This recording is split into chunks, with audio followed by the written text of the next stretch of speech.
Dear students, السلام علیکم۔ میرا نام شفیق جان۔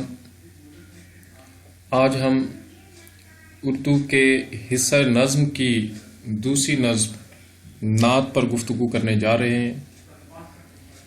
نعت کے شاعر ہیں ماہر القادری۔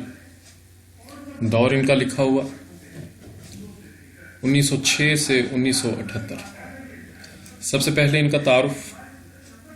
اصل نام منظور حسین، سلسلہ قادریہ سے ان کی نسبت تھی، اسی لیے یہ قادری کہلائے۔ یہ قادر الکلام شاعر تھے۔ انہوں نے غزلیں اور نظمیں بھی لکھی، لیکن ان کی وجہ شہرت ان کی نعتیں بنی، نعت گوئی وجہ شہرت۔ یہ سادہ اور عام فہم زبان میں نبی صلی اللہ علیہ وآلہ وسلم کی شان بیان کرتے ہیں۔ یہ تعارف جب بھی کسی شعر کی تشریح آپ کرنے جا رہے ہیں تو شروع میں یہ تعارف لکھا جا سکتا ہے تشریح کے اندر، اور پھر اس کے بعد جو ہے آپ شعر کا مفہوم لکھیں گے اور پھر نیچے تشریح شروع کر دیں۔ اور یہ بھی یاد رکھیے کہ نظم کے اشعار کی تشریح جب بھی کرنی ہے ہم نے اکٹھی کرنی ہے۔ نظم کے 2 شعر پیپر میں آیا کرتے ہیں تو دونوں اشعار کی تشریح ہم اکٹھی ہی کریں گے۔ پہلے تعارف، پھر ان اشعار کا مفہوم، اور پھر اس کے بعد جو ہے ہم تشریح شروع کریں گے۔ لیکن نہ تو ہمیں تعارف کی ہیڈنگ دینے کی ضرورت ہے، نہ مفہوم کی ہیڈنگ دینے کی ضرورت ہے۔ ہم نے یہ سارا کچھ تشریح کی ہیڈنگ کے اندر ہی یہ سارا لکھنا ہے۔ تو نظم ہم شروع کر رہے ہیں۔ نظم کا پہلا شعر ہے: تو مقصد تخلیق ہے تو حاصل ایمان، جو تجھ سے گریزاں وہ خدا سے ہے گریزاں۔ مقصد تخلیق، پیدا کیے جانے کا مقصد، کائنات کی تخلیق کا مقصد۔ حاصل ایمان، ایمان کا حاصل یا نچوڑ، اور گریزاں کا مطلب ہے دور بھاگنے والا۔ یہ تو اس شعر کے اندر جو مشکل الفاظ تھے ان کے ہم نے میننگز جو ہے سمجھنے کے لیے یہاں میں نے لکھے ہیں۔ آپ کو یہ پیپر کے اندر لکھنے کی ضرورت نہیں ہے۔ اب جی مفہوم اس کا کیا ہے؟ مفہوم ہے: اے نبی صلی اللہ علیہ وآلہ وسلم، آپ وجہ تخلیق کائنات ہیں۔ آپ کا نام لینے سے ہی ایمان کی نعمت حاصل ہوتی ہے۔ جو آپ سے دور ہوگا وہ خدا سے بھی دور ہوگا۔ یہ جی اس کا مفہوم ہے۔ الگ سے ہیڈنگ میں نے بتایا ہے کہ نہیں دینی، یہ آپ کو سمجھانے کے لیے یہاں میں نے یہ ہیڈنگ دی ہوئی ہے۔ تو یہاں تشریح کی ہیڈنگ ہم دیں گے، اسی کے اندر ہم نے تعارف لکھنا ہے، اسی کے اندر مفہوم لکھنا ہے، اور پھر ہم نے تشریح شروع کر دینی ہے۔ اب تشریح کے اہم نکات کیا ہو سکتے ہیں اور اس کے حوالہ جات جو ہے کیا ہو سکتے ہیں؟ سب سے پہلے اس نے ذکر کیا ہے مقصد تخلیق کا۔ نبی صلی اللہ علیہ وآلہ وسلم کو اس نے مقصد تخلیق کہا۔ ہم سب سے پہلے اسی مقصد تخلیق کائنات کی وضاحت کریں گے کہ آپ صلی اللہ علیہ وآلہ وسلم اس کائنات کو تخلیق کرنے کا مقصد ہے۔ آپ کی ذات مبارک ہی اس کائنات کو تخلیق کرنے کی وجہ بنی، اور حدیث قدسی جو ہے اس بات کی دلیل کہ اللہ تعالیٰ نے جو کچھ بھی بنایا آپ صلی اللہ علیہ وآلہ وسلم کے لیے ہی بنایا۔ وہ حدیث قدسی کیا ہے؟ اگر آپ نہ ہوتے تو میں آسمانوں کو پیدا نہ کرتا، اور اگر آپ نہ ہوتے تو میں اپنی ربوبیت کو ظاہر نہ کرتا۔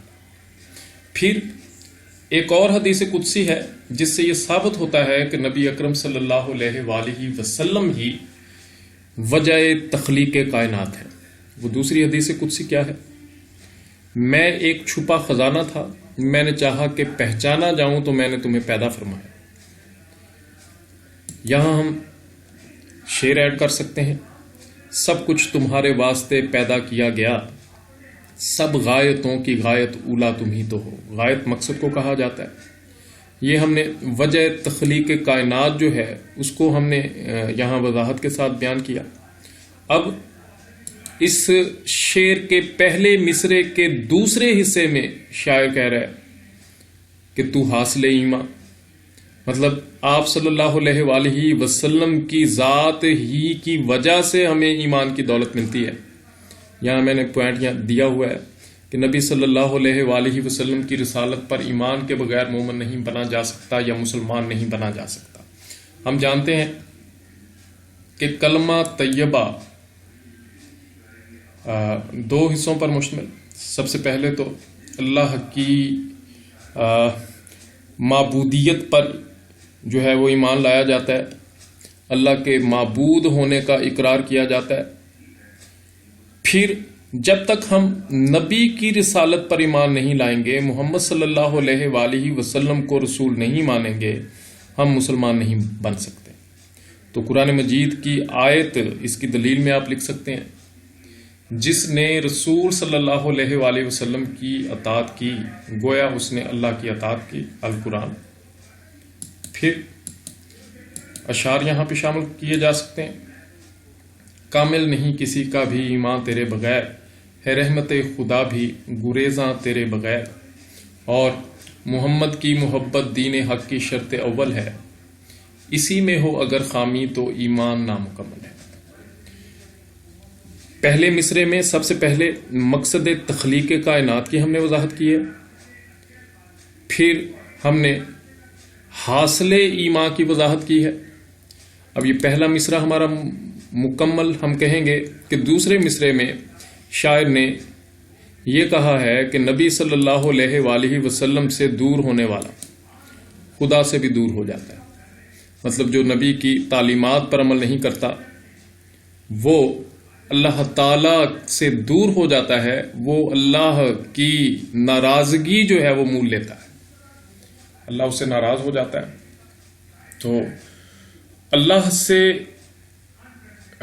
تعلق کو قائم رکھنے کے لیے، اللہ کی محبت کو حاصل کرنے کے لیے، اللہ کی محبت کا اہل اور حقدار بننے کے لیے جو چیز ضروری ہے وہ نبی صلی اللہ علیہ وآلہ وسلم کی محبت ہے. تو شعر ہم ایڈ کریں گے، خدا کی رضا چاہتے ہیں دو عالم، خدا چاہتا ہے رضا محمد. اور پھر حقیقت میں اصلی حقیقت یہی ہے، نبی کی رضا میں خدا کی رضا ہے. یہ ہمارا شعر نمبر 1 تھا. ہم دوسرے شعر کی طرف بڑھتے ہیں. دوسرا شعر ہے، کردار کا یہ حال صداقت ہی صداقت، اخلاق کا یہ رنگ کہ قرآن ہی قرآن. کردار کا مطلب ہے شخصیت یا سیرت، اور صداقت کا مطلب ہے سچائی، رنگ کا مطلب ہے صورت. مفہوم اس شعر کا کیا ہوگا؟ آپ کا کردار سراپا صداقت ہے اور آپ کا اخلاق قرآن کا عملی نمونہ ہے. تشریح کے لیے اہم نکات اور حوالہ جات کیا ہوں گے؟ سب سے پہلے تو کردار کی بات ہوئی جو کہ صداقت پر مبنی ہے. تو آپ صلی اللہ علیہ وآلہ وسلم سچے کردار کے مالک تھے.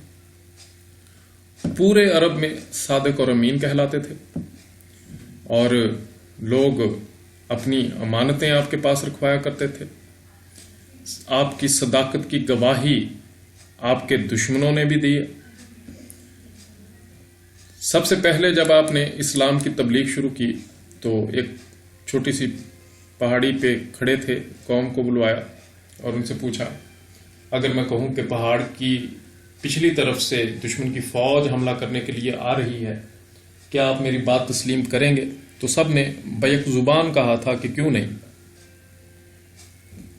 ہم آپ کی بات ضرور تسلیم کریں گے کیونکہ آپ نے کبھی جھوٹ نہیں بولا.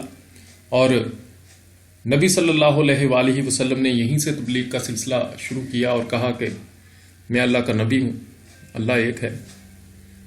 تو سبھی نے آپ کے سچا ہونے کی گواہی دی تھی. اب یہ ابو جہل نے ایک دفعہ کہا تھا، اے نبی میں تمہیں جھوٹا نہیں کہتا، لیکن کیا کروں، آپ کی باتوں پر ایمان لانے کو میرا دل نہیں کرتا. ابو جہل جو کہ اسلام کا بدترین دشمن تھا، نبی صلی اللہ علیہ وآلہ وسلم کا بدترین دشمن تھا، لیکن وہ بھی آپ کے سچا ہونے کی، آپ کی صداقت کی جو ہے وہ گواہی دے رہا ہے. اسی طرح ایک اور واقعہ نبی اکرم صلی اللہ علیہ وآلہ وسلم نے جب تبلیغ اسلام کے لیے مختلف ممالک کے بادشاہوں کو خط لکھے، ایک خط انہوں نے کیسر روم کے نام بھی لکھا، تو کیسر روم نے جب وہ خط پڑھا تو درباریوں سے کہا کہ پتہ کرو کہ ہمارے ملک میں کیا کوئی عرب کا شخص موجود ہے۔ تو لوگ ڈھونڈنے نکلے۔ ابو سفیان جو ان دنوں روم میں موجود تھا، اس کو لوگ لے کے آئے کیسر روم کے دربار میں۔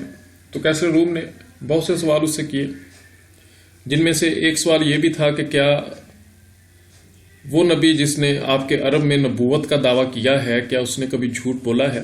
تو ابو سفیان بھی اسلام کا بدترین دشمن، لیکن اس کو بھی یہ بات ماننی پڑی کہ نہیں، محمد صلی اللہ علیہ وآلہ وسلم نے کبھی جھوٹ نہیں بولا۔ تو آپ کی صداقت کی گواہی آپ کے دشمنوں نے دی۔ شعر یہاں ایڈ کر سکتے ہیں، لبے صادق سے ان کے جو سخن تقریر ہو جائے، کبھی قرآن بن جائے کبھی تفسیر ہو جائے۔ پھر آپ کے اخلاق کی بات ہوئی ہے اسی شعر کے اندر۔ تو قرآن مجید میں ارشاد ربانی ہے، بے شک آپ عظیم اخلاق کے مالک ہیں، اور حدیث مبارکہ ہے، مجھے بہترین اخلاق کی تکمیل کے لیے بھیجا گیا ہے۔ اسی طرح ایک واقعہ ہے کہ حضرت عائشہ صدیقہ رضی اللہ تعالی عنہا سے پوچھا گیا تھا کہ نبی صلی اللہ علیہ وآلہ وسلم کا اخلاق کیا ہے؟ تو آپ رضی اللہ تعالی عنہا نے فرمایا تھا کہ کیا تم قرآن نہیں پڑھتے؟ آپ کا اخلاق خود قرآن ہے۔ شعر یہاں پہ شامل کریں گے ہم، آپ کا قول و عمل تفسیر ہے قرآن کی، اتباع مصطفیٰ معراج ہے انسان کی۔ ہم تیسرے شعر کی طرف بڑھتے ہیں۔ تیسرا شعر ہے، کیا نام ہے شامل ہے تکبیر و اذان میں، اس نام کی عظمت کے قربان دل و جان۔ جی، تکبیر اللہ اکبر کہنے کو کہتے ہیں، اور اذان نماز کے لیے بلاوا ہے، عظمت بڑھائی۔ مفہوم اس کا ہوگا، آپ کا اسم مبارک تکبیر اور اذان کا لازمی جزو ہے، اس نام کی عظمت پر میرے دل و جان قربان ہو۔ تشریح کے لیے اہم نکات اور حوالہ جات کیا ہو سکتے ہیں؟ ہم بتائیں گے کہ نبی صلی اللہ علیہ وآلہ وسلم کا اسم مبارک تکبیر اور اذان میں شامل ہے، اور نبی کا اسم مبارک کلمہ طیبہ میں شامل۔ مسلمان ہونے کے لیے اللہ کے ایک ہونے کا جہاں اقرار کیا جاتا ہے، اللہ کے رب ہونے کا جہاں اقرار کیا جاتا ہے، وہاں محمد کی رسالت پر بھی ایمان لانا بے حد ضروری ہے۔ تو کلمہ طیبہ میں جہاں اللہ کا ذکر آیا، وہاں محمد صلی اللہ علیہ وآلہ وسلم کا ذکر بھی موجود۔ تو قرآن مجید کی آیت ورفعنا لک ذکرک، اس کا یہ ترجمہ، بے شک ہم نے آپ کا ذکر بلند فرمایا۔ تو جہاں جہاں بھی اللہ کا ذکر آتا ہے، وہاں ساتھ ہی نبی صلی اللہ علیہ وآلہ وسلم کا ذکر بھی موجود ہے۔ وہ ہیں بے شک بشر لیکن تشہد میں اذانوں میں، جہاں دیکھو خدا کے نام کے بعد ان کا نام ہے۔ تو اذان کی اگر ہم بات کریں تو رات اور دن کا کوئی حصہ، ایک حصہ بھی ایسا نہیں ہے جب اذان دنیا کے کسی نہ کسی کونے میں گونج نہ رہی۔ تو یہ اذان کا ایک معجزہ ہے۔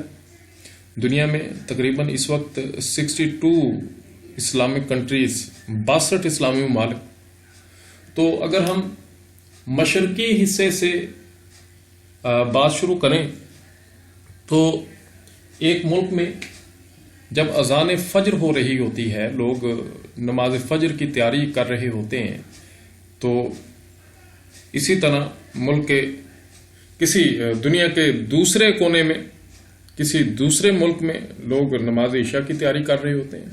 یہ اذان کا ایک معجزہ ہے کہ دن اور رات کا کوئی ایک لمحہ، کوئی ایک پل ایسا نہیں ہے جب اللہ اور اس کے رسول کا ذکر بلند نہ کیا جا رہا ہو۔ گویا اللہ تعالیٰ نے جو وعدہ فرمایا اس وعدے کو وہ پورا فرما رہے ہیں. تو حسن ہے، فیضان ہے، خوشبو ہے، ضیاء ہے، معمور تیرے ذکر سے عالم کی فضا ہے. تو نبی اکرم صلی اللہ علیہ وآلہ وسلم کے نام مبارک کی عظمت پر صحابہ کرام اپنی گردنیں کٹوا دیا کرتے تھے. صحابہ کرام اپنی زندگیاں قربان کر دیا کرتے تھے. تو شاعر کہتا ہے یہ نام نامی، یہ نام مبارک، یہ اسم گرامی اتنا عظیم ہے کہ اس کی عظمت پر میں اپنے دل و جان قربان کرنا چاہتا ہوں، میں اپنی زندگی اس پر وارنا چاہتا ہوں، بالکل ویسے ہی جیسے صحابہ کرام نے اپنی زندگیاں اس پر قربان کی ہیں. تو شعر یہاں شامل کریں گے. نہ جب تک کٹ مروں خواجہ یثرب کی حرمت پر، خدا شاہد ہے کامل میرا ایمان ہو نہیں سکتا. جی، یہ دوسری نظم نعت کے پہلے 3 شعر. انشاءاللہ نیکسٹ لیکچر میں ہم یہ نظم مکمل کریں گے، اس کے خلاصے پر بھی ہم بات کریں گے. انشاءاللہ ملتے ہیں پھر نیکسٹ لیکچر میں. Thank you very much. اللہ حافظ.